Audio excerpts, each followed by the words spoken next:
बिस्मिल्लाहिर्रहमानिर्रहीम। I welcome you all in PIPRC। आप सबको बताते चलूँ कि ये वेबिनार PIPRC की जानिब से करवाया जा रहा है। टॉपिक है psychological factors in relation to appetite और हमारी गेस्ट स्पीकर है मैम हिरा तस्नीम। अस्सलाम वालेकुम मैम हिरा, आप हमारे साथ हैं?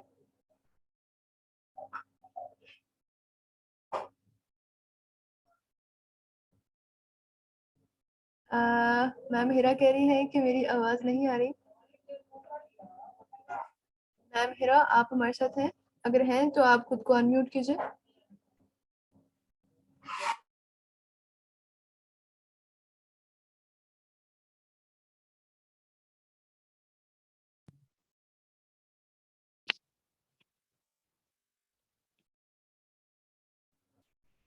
जी जी मैम हिरा, आपने खुद को अनम्यूट किया था और फिर आप दोबारा से म्यूट हो गई हैं। आपकी ना बीच में मुझे आवाज नहीं आती, कट जाती है, पता नहीं क्या मसला। ठीक है जी, अब आ रही है आपको मेरी आवाज़? कैसी हैं आप मैम हिरा? जी आ रही है। जी आ रही है मुझे आपकी आवाज। जी कैसी हैं आप, कैसे मिजाज हैं आपके?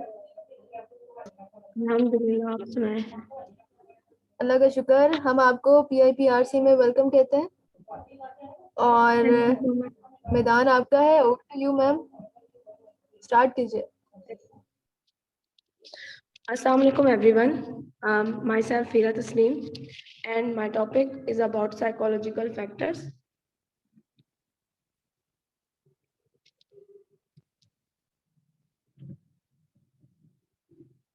क्या मैं स्लाइड शेयर कर सकती हूँ? Okay. First of all we need to know what is appetite.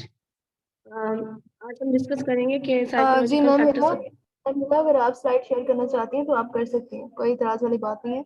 आपके पास लैपटॉप है? नो, मैं मोबाइल पे कर सकती हूँ, लेकिन आप कर दें शेयर, मैं कर लूँगी ऐसे। ठीक है जी, दोबारा से स्टार्ट कीजिए प्लीज, बिस्मिल्लाह से दोबारा से स्टार्ट कीजिए। Okay. Bismillahirrahmanirrahim. Assalamu alaikum. Myself Ira Tasneem, and our topic is about psychological factors affecting our appetite. First of all, we need to know about appetite. यानी hunger, appetite होती क्या है? ये होती है हमारी डिजायर कि हमें कुछ खाने का दिल करता है, या फिजियोलॉजिकल होती है एपिटाइट, और इमोशनल एपिटाइट भी होती है। तो हमारा कुछ खाने का दिल कर रहा है, हमें पता चलता है कि हमारे साइकोलॉजिकल फैक्टर्स अफेक्ट कर रहे होते हैं हमारी हंगर को। Open in absence of hunger, example जैसे स्मेलिंग, सीइंग, हम चीज़ों को देख कर सूंघ कर हमारी ना चाहत बढ़ती है कि हम ये चीज़ें खा लें। तो इस तरह होता है, और डिफरेंट फैक्टर्स अफेक्ट करते हैं एपिटाइट को, जिसमें इमोशनल फैक्टर्स आ जाते हैं, साइकोलॉजिकल, इन्वायरमेंटल, मेडिकल, और जो सिचुएशंस प्रेगनेंसी वगैरह की होती है वो सब इसमें आ जाते हैं। ईटिंग डिसऑर्डर, मेडिकेशन की वजह से आपको कैसी एपिटाइट आपको कैसी लगती है, हंगर ज्यादा होती है, कम होती है, ये सारी चीजें अफेक्ट करती हैं हमारी एपिटाइट को। तो जो मैकेनिज्म इन्वॉल्व होता है कि ये चीजें कैसे हमारी हंगर को या एपिटाइट को अफेक्ट करती है, वो मेनली इन्वॉल्व करता है हमारे डाइजेस्टिव सिस्टम को, स्टमक को, और हमारे माइंड को। ये 2 डायमेंशनल एक्सिस पे बेस करता है, हमारे माइंड से जुड़ा होता है हमारा स्टमक। अगर आप मेंटली स्ट्रोंग नहीं है तो आप फिजिकली भी स्ट्रोंग नहीं होंगे, और अगर फिजिकली स्ट्रोंग नहीं है तो मेंटली नहीं होंगे। यानी ये दोनों चीजें एक दूसरे से जुड़ी होती हैं। अब मेन इसमें होता है, अगर ग्रिलिन हार्मोन होता है जो आपकी ना भूख को बढ़ाता है। ग्रिलिन जब प्रोड्यूस होता है, जब आपने कुछ खाया नहीं होता, तो ग्रिलिन की अमाउंट इंक्रीज हो जाती है बॉडी में। स्टमक के अंदर से रिलीज होता है हार्मोन, और जब ग्रिलिन इंक्रीज होता है तो हंगर इंक्रीज हो जाता है। लेकिन जब आप कुछ खा लेते हैं ना, तो फिर ग्रिलिन की अमाउंट रिड्यूस होना शुरू हो जाती है, यानी इसकी ब्रेन को जाता है सिग्नल, और ब्रेन स्टॉप कर देता है ग्रिलिन की सिक्रीशन।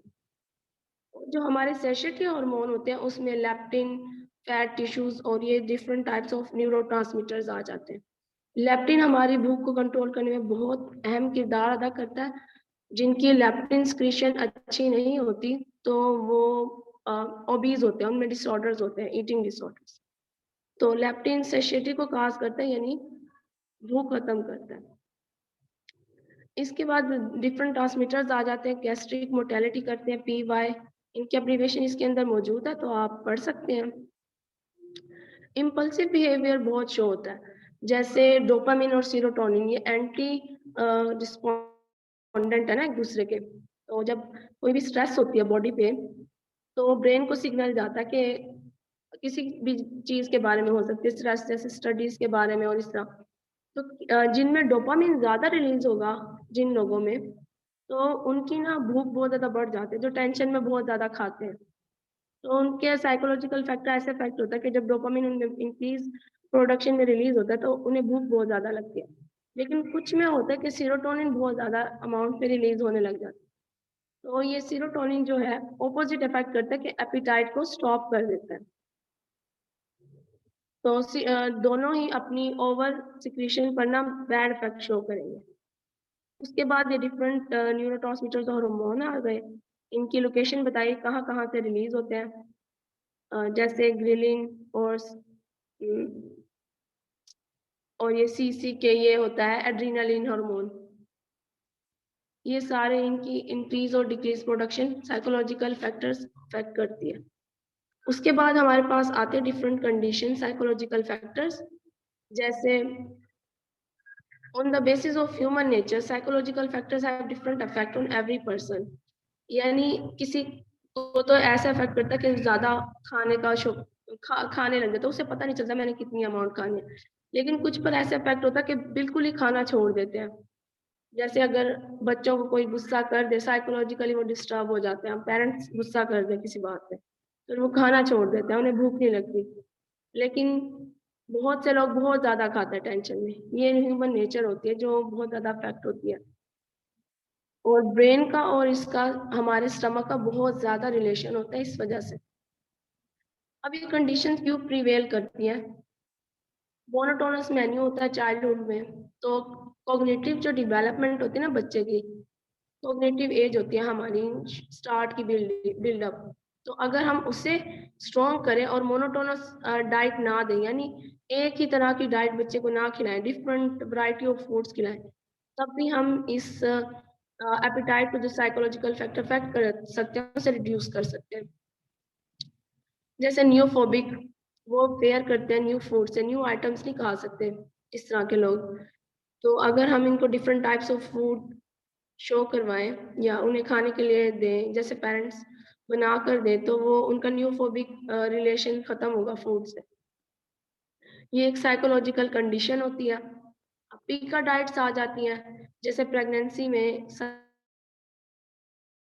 ओके, इन्फोर्समेंट जब बच्चों को यानी इन्फोर्स करके कोई फूड खिलाई जाती है कि नहीं आपने ये खानी है, तब भी उनको ना उस खाने से नफरत हो जाती है कि हमने नहीं खानी। तो ये साइकोलॉजिकल फैक्टर्स है, किया जाता है कि जहनी दबाव आता है उन पे कि नहीं खानी, बस वो फिर उस फूड से नफरत करने लग जाता है। तो इस तरह बच्चे को इन्फोर्समेंट भी ना करें। और कुछ होते हैं वेट लॉस से बहुत ज्यादा कॉन्शियस होता है कि अगर मैं ये खाऊंगा तो वेट मेरा गेन हो जाएगा, तो इसलिए वेट लॉस के लिए वो ना डिफरेंट रेसिपीज वो करते हैं, यूज करते हैं। यानी अगर मैं खाने के बाद क्या ले लूँ तो मैं वेट गेन नहीं करूंगी, इस तरह। तो डिफरेंट साइकोलॉजिकल फैक्टर्स होते हैं जो उनकी फूड चॉइसेस को ना अफेक्ट कर रहे होते हैं। इसमें एनोरेक्सिक आ जाते हैं।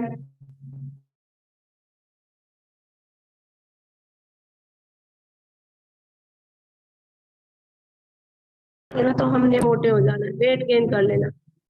तो इसीलिए फिर उनका साइकोलॉजिस्ट भी इन्वॉल्व होते हैं उनकी ट्रीटमेंट में। ऑर्थोरेक्सिक होते हैं, वो बहुत ज्यादा पोजेसिव होते हैं अपने फूड के बारे में। जैसे अगर होटल्स में चले जाए, वो ना एंटी सोशल होते हैं बिल्कुल भी, यानी उनका सोशल नेटवर्क अच्छा नहीं होता। वो किसी के साथ बैठ कर खाना पसंद नहीं करते, यानी और किसी होटल्स में चले जाते तो वो वहां नहीं खा सकते, क्योंकि फिर उनकी साइकी होती है कि पता नहीं कैसे बनाया होगा, ये न्यूट्रिशियस होगा या नहीं होगा। तो ऑर्थोरेक्सिक पेशेंट का ये फैक्टर आ जाता है, जिसकी वजह से वो फूड अवॉइड करते हैं और उनकी मिस हो जाता है उनकी डाइट में से मील पैटर्न, और इस तरह फिर डिस्टर्बेंस होती है।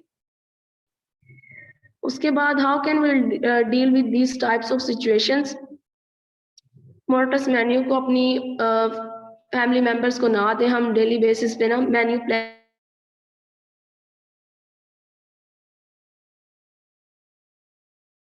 और थेरेपिस्ट और डाइटिशियन को जरूर कंसल्ट करना चाहिए अगर हम कोई भी चेंजेस अपने इसमें ला रहे हैं। फर्स्ट ऑफ ऑल ये कंडीशन होते है कि हमें पता कैसे चलेगा कि ये इस कंडीशन से गुजर रहा है। तो ये जो ईटिंग डिसऑर्डर या साइकोलॉजिकल फैक्टर्स किसी की एपिटाइट पर इफेक्ट कर रहे होते हैं ना, जिससे रात को उठ के भूख लगती है मोस्टली को, ज्यादातर ये होता है वीकली में एक दो बार ही होता है, लेकिन मोस्टली लोग ऐसे होते हैं कि वो जो डेली बेस पे ना रात को उठ के खाता है, तो उनका ये ईटिंग डिसऑर्डर है। कुछ लोगों का ये होता है कि वो साथ बैठ के खाना नहीं खाएंगे किसी के साथ, यानी बिंज ईटर्स होते हैं, यानी ज्यादा खा लेते हैं तो वो उनको शर्म आते कि मैं किसी के साथ ना खाऊं, वो नहीं दिखाना चाहते कि हम कितना खाते हैं। तो इसका भी पता लग सकता है अगर वो आपके साथ नहीं खा रहे बैठकर, वो अकेले रहना पसंद करते हैं, अकेले खाना पसंद करते हैं इस तरह। और जो बुलूमिक होते हैं वो ना पुर्जिंग करते हैं, यानी फौरन खाना खाने के बाद वो ना वॉशरूम जाएंगे पुर्जिंग के लिए, यानी वॉमिट करने के लिए, सेल्फ वॉमिट करने के लिए ना। वो इस तरह की कंडीशंस अगर हम नोटिस करें तो हमें पता चल जाता है। फैमिली मेंबर्स वगैरह होते हैं, जो फ्रेंड्स होते हैं, उनको मेनली पता चल जाता है। ओवरऑल हमें एक डाइट हिस्ट्री लेना पड़ती है वैसे पता लगाने के लिए। साइकोलॉजिकल फैक्टर्स को कंट्रोल करके हम अपनी डाइट को बेहतर बना सकते हैं और एपेटाइट को भी कंट्रोल कर सकते हैं। That's from all, thank you. If you have any question then you can ask. जज़ाकल्लाह, माशाल्लाह माशाल्लाह। मैम बहुत अच्छा वेबिनार था, बहुत ही इंटरेस्टिंग वेबिनार था। और जिस तरह से आपने पूरी हंगर को यानी कि एक्सप्लेन किया है, हमें नहीं पता था कि इतने सारे डिसऑर्डर्स भी होते हैं और ये स्ट्रेस ईटिंग भी होती है, बेंज ईटिंग भी होती है। ये सारी एक बहुत ही अच्छी इंफॉर्मेटिव किस्म का वेबिनार था। जी, हमारे पास जो पार्टिसिपेंट्स हैं उनमें से अगर किसी का कोई क्वेश्चन है तो खुद को अनम्यूट कर सकते हैं और मैम से 1 बाय 1 क्वेश्चन पूछ सकते हैं। जी, एनी क्वेश्चंस?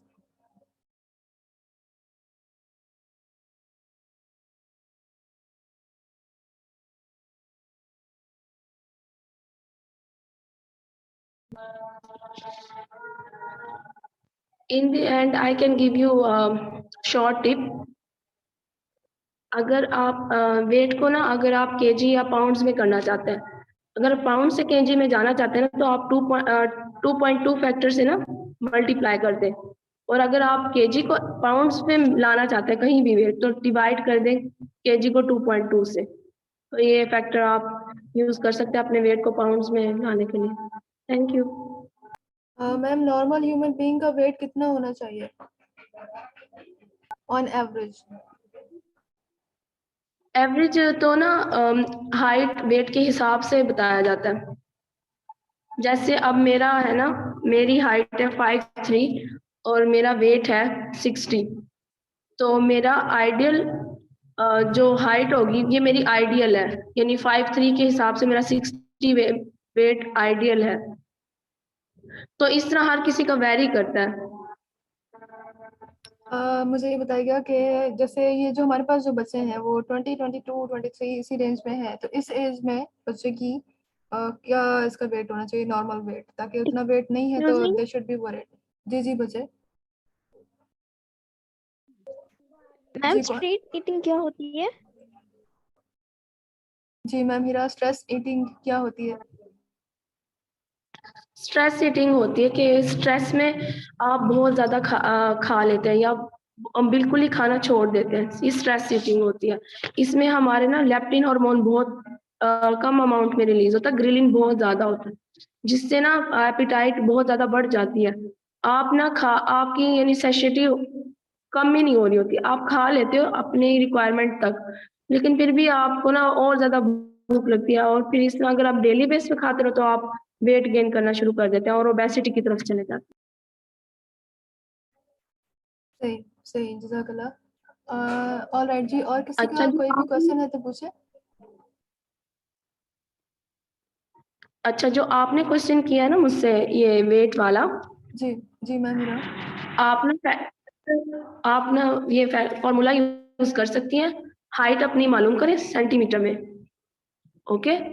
और माइनस कर दे 100 का फैक्टर उसमें से, -100 कर दे, हाइट सेंटीमीटर में निकाले, जैसे मेरी 160 है, माइनस कर दे उसमें से 100, तो मेरा आइडियल बॉडी वेट बना 60। तो आपको अपना पता चल जाएगा कि आपका कितना आइडियल एवरेज है, कितना एवरेज होना चाहिए। जज़ाकल्लाह, thank you so much ma'am Heera. और भी किसी बच्चे का अगर कोई क्वेश्चन है, किसी के माइंड में कुछ भी अच्छा सा क्वेश्चन आ रहा है, मोस्ट वेलकम, आप कर सकते हैं। जल्दी से क्वेश्चन कीजिए, फिर हमने अपनी मीटिंग का टाइम जो है वो एंड हो रहा है। जी हमारे साथ रुताब है, रुताबा, और मारिया है, मैम नाजिया है, खदीजा है हमारे साथ। जी किसी का कोई क्वेश्चन हो आप में से? No no questions? No ma'am. ठीक है जी, जज़ाकल्लाह, thank you so much ma'am Heera. आपने टाइम दिया और अपना कीमती वक्त हमें दिया, बहुत शुक्रिया, बहुत ही इंटरेस्टिंग वेबिनार था। Thank you so much for your participation. And वो तमाम पार्टिसिपेंट्स जिन्होंने जी मैम